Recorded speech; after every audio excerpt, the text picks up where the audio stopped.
What's up, fight fans? What an amazing fight between Khamzat Chimaev and Gilbert Burns. One of the best fights I've seen in a long time, and despite being a 5-1 underdog, Gilbert made it an extremely close and competitive affair. So, what happened? Let's check it out. From the beginning of the fight, it was clear that Chimaev was taking a page out of the champion Kamaru Usman's playbook, working behind his jab, throwing long 1-2s and front kicks to the midsection, effectively maximizing his reach and keeping him at the end of his strikes. But as the fight would heat up, so would Chimaev, and this would go on to happen in every round. Durinho took full advantage. He would shell up, wait for Chimaev to get his combinations out, and countered the shit out of Khamzat. But with 52 seconds left in the round, Chimaev switched to southpaw and landed a hard power jab which sat Durinho down. He then took that opportunity to land a vicious series of ground and pound strikes which cut Burns. And although he couldn't get the finish, it was easily the biggest moment of the fight up to that point.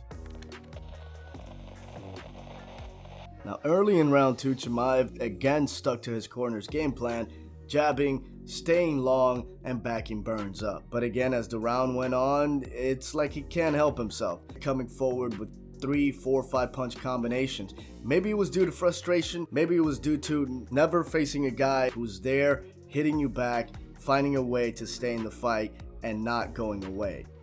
Khamzat was chasing the finish, and this cost him, because with 3 minutes left in the round, he lunged in with a rear uppercut, one of his favorite punches and a good option against a shorter fighter like Burns, who was ducking his head quite a lot, but because there was no setup to disguise it, Gilbert had no problem seeing it. Burns had been looking for the right uppercut all night and countering it with a left hook, and that's exactly what dropped Chimaev, clearly hurting him. So what did he do? Kept coming forward trying to get it back. Now you compare that to how Kamaru responded to getting dropped in his fight with Burns, and we can maybe see the difference that the lack of experience makes. To his credit, Chimaev recovered well and landed multiple right hands, but as Burns kept jabbing and level changing, Khamzat again went to the right uppercut, and even though this time it landed and clearly hurt Gilbert, as Khamzat unloaded a combination, he quickly realized how dangerous a wounded animal can be because Burns perfectly timed 2 massive right hands. The second one drops Chimaev on his face as Burns nearly goes full Pride rules and soccer kicks him in the head. But Chimaev still finds a way to get a takedown before the round ends. In between rounds, Khamzat's corner was frantic, yelling at him, and in a later statement his coach explained that he was telling Khamzat to stick to the game plan. And it looked like Khamzat got the message, at least for a little while, because he started the third round again, disciplined with jabs and long 1-2s. And even when he got Gilbert against the cage and landed some good shots, for the most part, he was staying long and respecting the power.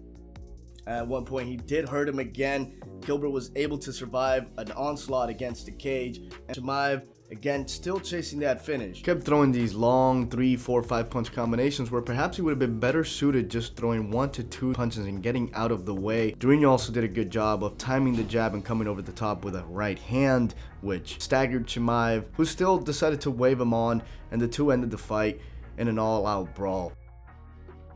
Despite it being a close, hard-fought battle, I still had Khamzat up 2-1, with him winning the first and third rounds. And I think this victory was just what he needed to propel him to the next level. An amazing performance by Burns.